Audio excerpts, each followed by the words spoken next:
We're looking at the challenges as well as the limitations of digital dentistry. We've looked at all the good things that we can get from digital dentistry, but it's important to mention that there is always the other side of the coin in everything we are doing. Okay, we can't just always think about the positive side of things. There is always going to be a downside of anything that we are doing, so that we can be aware of that and know that we should try to mitigate these challenges. So the challenges that we are going to talk about here, they are not to deter us from actually, going into digital dentistry or embracing digital dentistry. They are here to help us to plan our journey more efficiently, so that we can actually be able to embrace the change as well as the challenges that come with it. So I'm going to do a little bit of introduction into the challenges and limitations of digital dentistry. So talking about the challenges and limitations of digital dentistry, it's important for me to begin by reminding you that digital dentistry, which offers a range of compelling benefits, has successfully integration demands awareness of the barriers. So for a successful integration of digital dentistry, there is need for you to be aware of the barriers that may hinder the adoption of digital dentistry and the impact that the impact of these barriers on the clinical performance.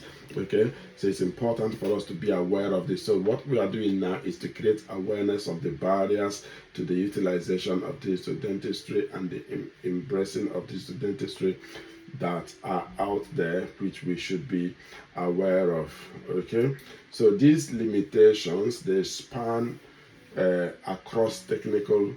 There are technical limitations, there are financial limitations, there are operational limitations, there are also educational limitations to the use of digital dentistry, and there are a lot of ethical domains in the limitations of digital dentistry. There are a lot of ethical dilemmas that you need to consider. We say something is good on one side of the coin, but on the other side of the coin, what if it is not that good? Or what if there is something else that could actually make it not to be as good as we actually hope that it is? So we are going to take a comprehensive look at some of the challenges that we might face as we transition into digital dentistry or as we embrace digital dentistry. So here are a list of challenges that we might be facing as we go into digital dentistry. There might be other challenges that you can share with us as well. So please get ready. We will have some conversation again where you can tell us some of the challenges that you think we might be facing with digital dentistry, either now or in the future. So one of those challenges include that there is high initial investment and operational costs to adoption of digital dentistry in any kind of practice. You and I know that these things are not cheap. Okay, they are very, very expensive. We are going to look at these challenges one after the other. We'll look at the clinical impact of those challenges, and we'll also look at an example of a challenge of each one of these. So just an initial introduction into that. There is high initial investment and operational cost to the application and adoption of digital dentistry. There is steep learning curve and need for training. So there is continuous need for training. In terms of digital dentistry, there are software updates, there are things that you need to be aware of. In terms of training needs, there is interoperability and compatibility issues again. So can this machine work well with a different machine that is produced by a different manufacturer? It's like when you're trying to transfer some file from Apple phone. Does iPhone permit you to transfer files efficiently to Samsung or to an Android phone or to Nokia phone? Do you understand? So is there that compatibility issues will always be there. Technological obsolescence. Now it is very important to say that I have just mentioned Nokia phone. How many of us are still using Nokia phones now?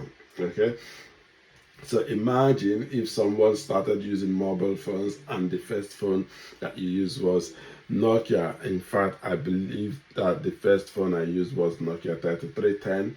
Or some of you, if you're a new breed, you may not know what I mean by Nokia 3310. But it's still somewhere in the market, you can still get it. Now imagine if I still head on to Nokia 3310 up till now. Okay, what do you think is going to happen? I will become technologically obsolete. Okay, because technology has moved on. People are not using that. You can only use 3310 now if you find it anywhere to make call, receive call, and perhaps type text messages. But we have gone far beyond that. So there is the risk of technological obsolescence in the application of digital dentistry. That will be a challenge as well as a limitation of the use of digital dentistry. There is technical error and equipment failures which may happen. Of course, if you have used any equipment at all, you will know that there are sometimes that equipment don't work, and sometimes they are not planned.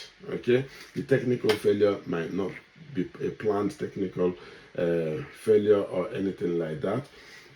Then you want to do some work, you have planned your day the way it is going to work and the way you want to function today, maybe as routine on that day. Maybe that could be the day you have your best patients, your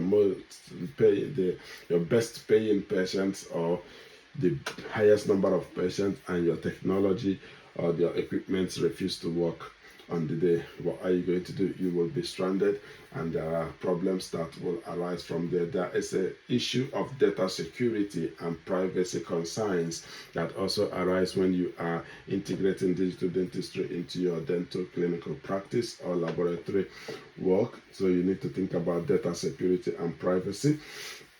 There is limited access and infrastructure issues in developing areas. Now, when we talk about digital dentistry, even in the developed countries, in the very advanced world, not all the clinics have incorporated every element of digital dentistry into their practice. Now, think about what it is in your own area. There are some of you that are joining us from Nigeria, some of you are joining us from Uganda, some of you are joining us from Somalia, and all of that. What does it look like? How is the infrastructure in that place? Think about the initial cost of investment and operational cost.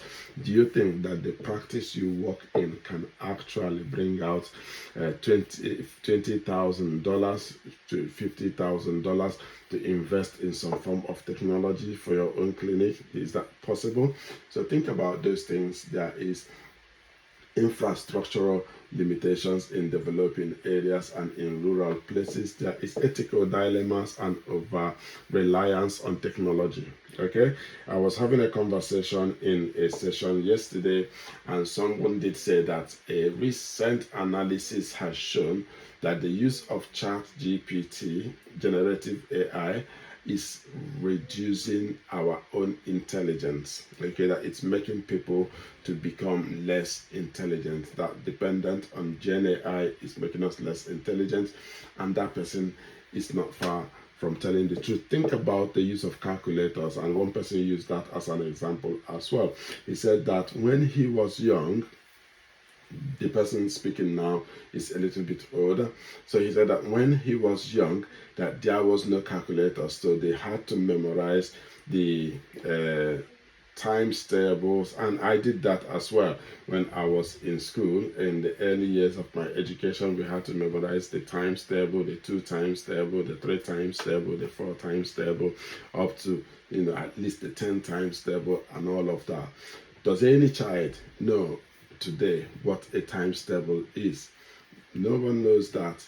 Okay, once the calculator was introduced, nobody cared about those tables again. So that is making us, they are useful, the technologies are useful, but they have a negative impact on us. So there could be a problem of over reliance on technology in the practice of dentistry. Again, that can begin to make our creativity as practitioners to become a bit reduced as well.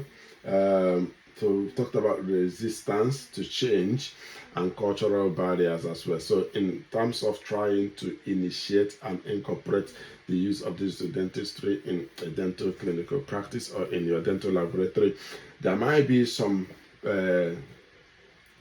people who will oppose to that because not everyone embraces change.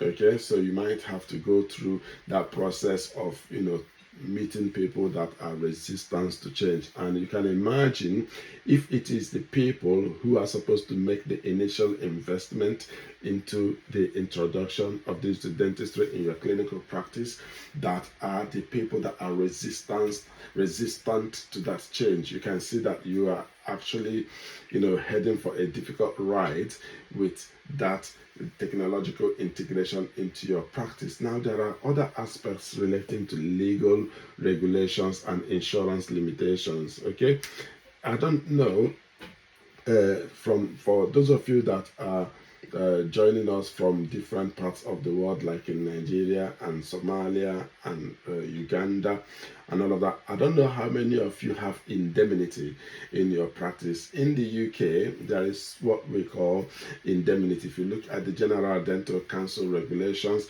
they will tell you that you have to practice within your area of competence, okay, your area of confidence, and your area of indemnity. So you have to be competent in what you want to practice.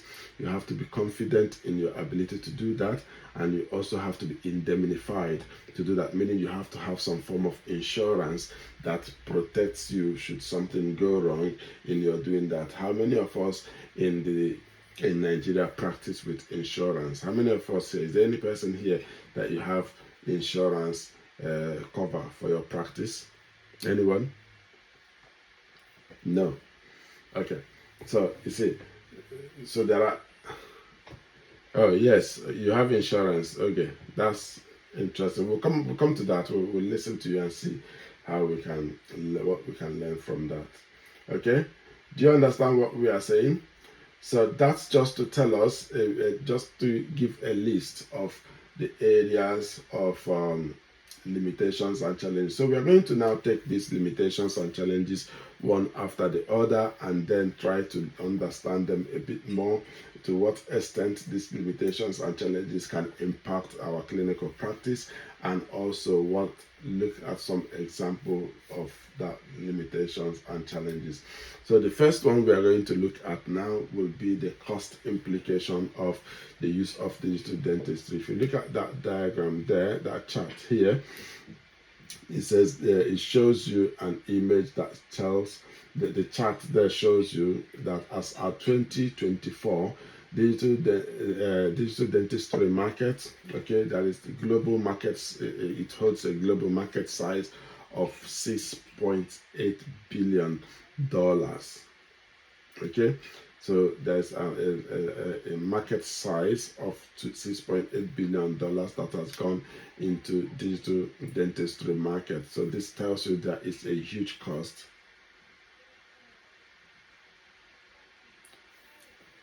Are you the only one not seeing the lecture?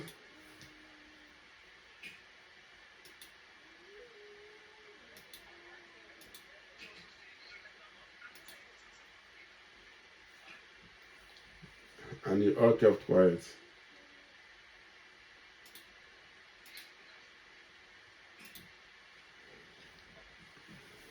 Okay, my apologies.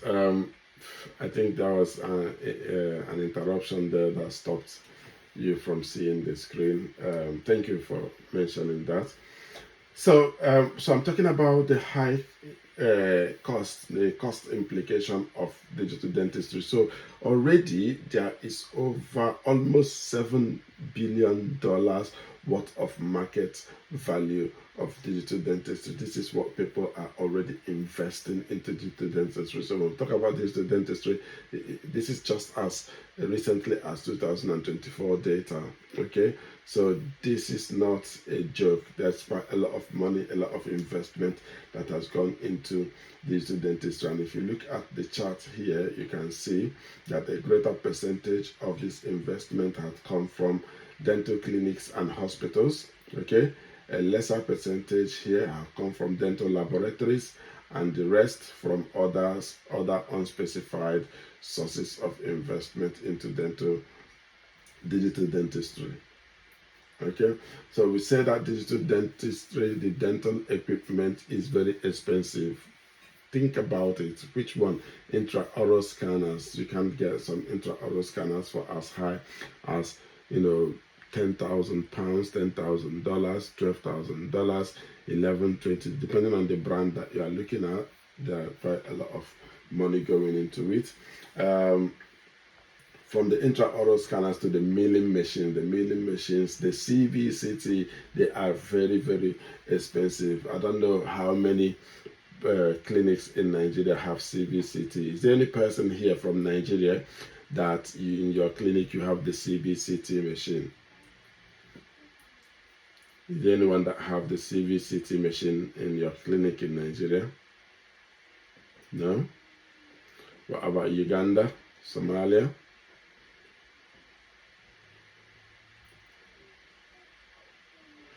Exactly. So I know many clinics do have it here in the UK. We do have CVCT machine in my practice here in the UK.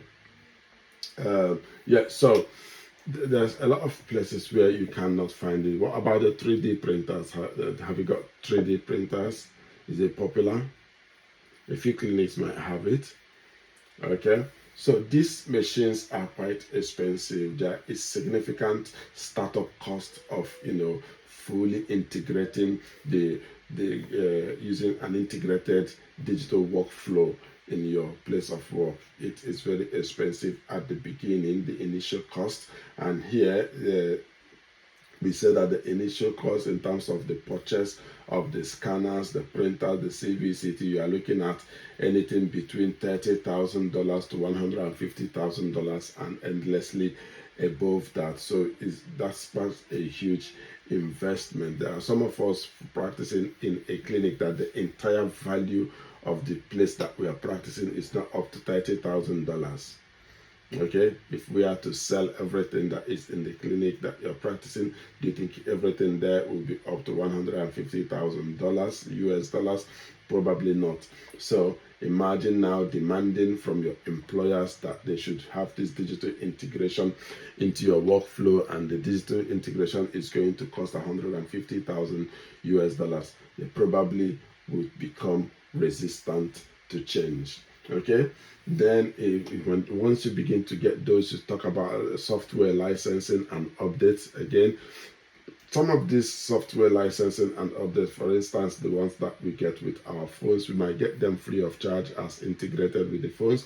But before now, I remember when we started using smartphone, we used to go to a phone dealer to update our apps, and you still have to pay the money to run updates for you because you didn't have the software and all of that. But now with the mobile phones, a lot of software updates are actually integrated into the service. With digital dentistry, there are a lot of software updates that you need to be aware of. There are a lot of licenses that you need to buy. So some licenses, you can get it as an organization so that all the branches of your organization can benefit from that license, or you can get a license that it is just for you, for a system, if you spend less money, but you may not be able to share that license with someone else. There is cost to training and certification of the program of the use of digital dentistry. So you don't just go and purchase the equipment and just start using it. You still need to be trained, and depending on which part of the world where you are, you may not have locally a competent person to train you. So you might resort to either sending your staff abroad or bringing someone from abroad to come and train your staff on the use of those equipment. What about the cost to the maintenance of the equipment, the calibration of the equipment where needed, and the consumables that go with those equipment? Because those equipment, they don't work like magic. when we talk about milling of prosthetics in the dental clinic, milling of anything that you want to mill in the clinic, that milling doesn't just happen by magic. There are still consumables that you have to, put into the system for it to be able to produce that output for you. It's like when you are printing. When you go to a printer and you send your work to a printer, you get a paper that is printed with the work that you have sent. But before that happens, there are some background work that needs to be put in place for that printing to happen. One of them is that you have to buy papers and load the papers in the correct tray for the printer to be able to see a paper to print on. But that, even if you put paper, if you don't have ink, the right ink in the printer system, your printer will still not work. It will roll out the papers for you, but there will be nothing printed on the paper. So you need to do what? You need to buy your ink cartridges and make sure that they are all fitted in properly and you're using the right ink for the right machine and the right colors that you need to have. So all of these are referred to as consumables, even though you have gone digital, and they also cost money and resources. In fact, I had a printing machine, an in-house printer, a portable printer. The cost of the printer and the cost of the ink to replace the ink in the printer is not very different. So you can get a printer for £40. Okay, so let's say you bought the printer for 50,000 naira, for example. I'm giving you an example. And when it runs out of ink, you need to buy ink for 40,000 to put in the printer that you bought for 50,000. So you can see that the maintenance is almost as expensive as when it comes to the initial purchase. So these are things that we need to think about before going fully digital and before incorporating digital technology into what we are doing. Okay, so we're talking about the cost. What then is the impact of this high cost of setup, this initial cost of setup and the cost of maintenance? How does that now impact our clinical practice? So that is fine. So that it will pose as a financial barrier to small clinics and people that are practicing solo. So if you, since you graduated, you decide to be running your own small dental laboratory by yourself, where you get in your patients and then you're just starting up how you can, do you think you are going to have the resources to spend $30,000, $150,000 in your laboratory?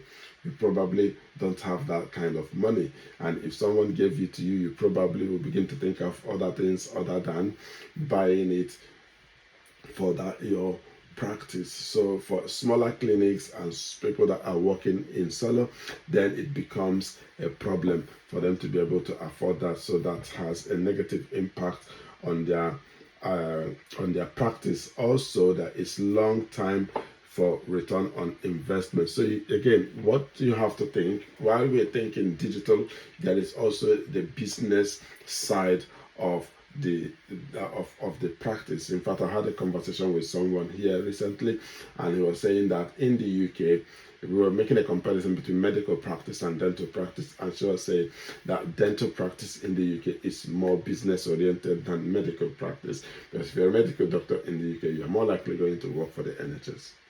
Okay, or you work for a GP practice where there's the link to the NHS, you get your salary and you go home. In terms of the dental practice, they are more business oriented, because you can actually own your own practice, regulate your own practice, and then charge your patients the fees that you want to charge, because it is your own practice. So when we talk about ROI, which is return on investment, when you make that initial investment to acquire those technology, the machines that will boost your productivity in your dental practice or in your dental laboratory, you need to think about how long will it take you to recover the money you are investing. I mean, we're not money doublers, we're not hoping that you invest the money today and you get it tomorrow. But think about the return on investment. What is the number of your patient flow? How many patients do you actually get in a day before you can actually think of investing in digital technology? And this brings a problem again. So because you're a small clinic or you are a small laboratory and you don't have so much patient flow and you don't have so much resources to invest in digital technology, what do you think is going to happen to your practice? So if there is a bigger practice somewhere that has the resources and willing to take the risk and they invest in this digital technology, that can have a negative impact on your patient flow, because your patients will want to go to where job will be done with high level of precision and job will be done with a high level of accuracy, as well as the comfort of the patient. Once they learn the advantages that they will gain by going to the clinic where they have digital equipment, then that might have a bigger negative impact on your own practice. Again, affordability for public health and rural clinics. So we've talked about how teledentistry can actually be able to revolutionize the way we deal with our patients in the rural communities in terms of follow-up and all of that. We've talked about how it can enhance patient communication and collaboration between clinicians and the patients, and between clinicians and other clinicians. But what about the affordability of that? Do those people in the dental, those patients in the rural communities actually have the access to any digital equipment? Who is going to buy it for them? Who is going to buy them the softwares? Who is going to, even if you have a mobile app that you want them to install in their phone, who is going to give them smartphones? I was having a conversation today as to why should someone in a rural community have an iPhone? Okay, why should someone in a rural community where internet is unstable, there is unstable power supply for you to even charge the phone and all of that, why does that person need an iPhone?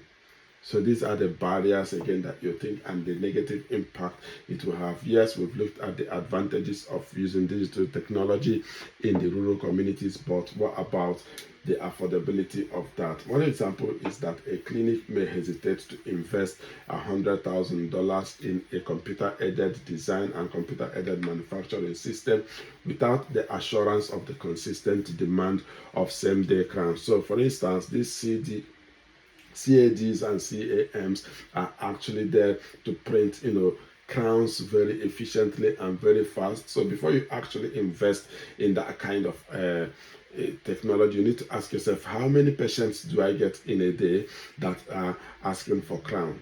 Okay, even if they're asking for crown, how many of them want the crown on the same day? So you could be working in an environment where the patients, because for you to do that job on the same day, that there's going to be a higher cost to it. So you need to think about how many of my patients can actually afford to pay for this on the same day, because when you invest in that kind of money, kind of equipment, your charges might not be the same as they were when you were doing your work manually. So we need to think about that. Looking at the time now, I think we may want to run up a little bit more.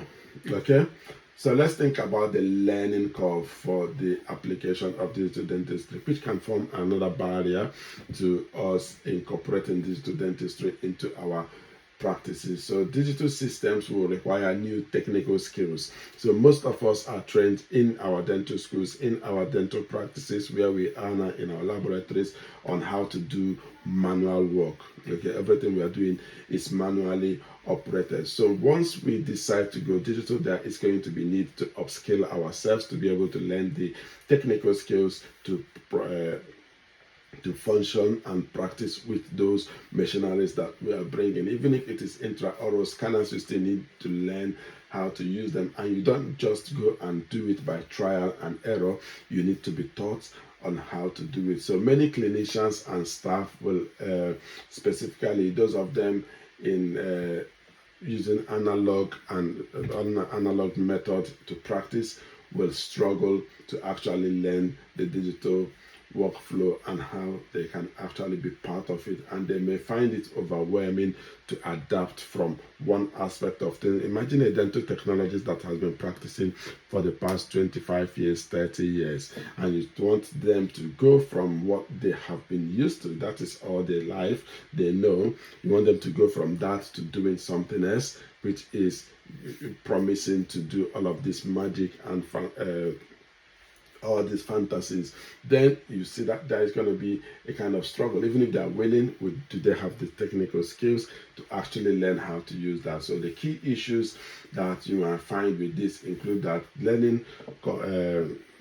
how to use complex software interfaces for this digital computer aided design and manufacturing system. Learning how to do AI diagnostics can actually be a problem for many clinicians. The misuse can also lead to clinical errors. Now think about, there are some of these dentists, I don't know how many of you have really old dentists in your clinic. So there are some of these dentists that have reached the point of retirement, but they are still passionately working, and they have all done their work manually. They know how to extract it, they know how to do filling, they know how to do it very slowly and all of that, and you want them to go digital. Then you're trying to create some issues with them. Okay, so again, and when people are learning this, to use this equipment, before you perfect your skills, there will be issues of misuse of the equipment. There will be errors. So there could be poor margin designs or scan artifices of all artifacts of the work you are doing. So you could misscan things, you could misdesign things, and that can lead to error, and this will be wastage as you learn to go through the process. There is time that you need to take away from your practice to actually be able to go and learn how to do this new skills, which also is valuable time that you could have been making some small money, or at least maintaining the flow of your practice. If you have to travel far to do it, then perhaps you need to travel overseas or bring someone from overseas to teach your team how to do this. That will have a negative impact on your workflow. So how does this actually impact our clinical and laboratory practices? It reduces productivity during transition phase. So once you are transitioning from the analog workflow to digital workflow, then productivity is going to be impacted negatively, because that period you will not be doing much. You are learning, you are investing, you are doing all of that. That will have a negative impact.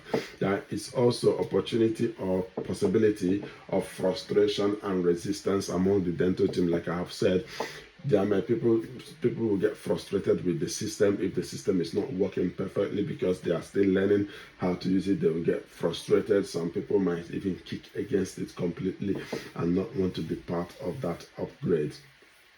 Uneven adoption rate between each tech service and technical traditional clinicians. So there are some of us, the young people, we are tech savvy, we want to learn new things, we want to employ technology and all of that. That's everything you're thinking about is technology.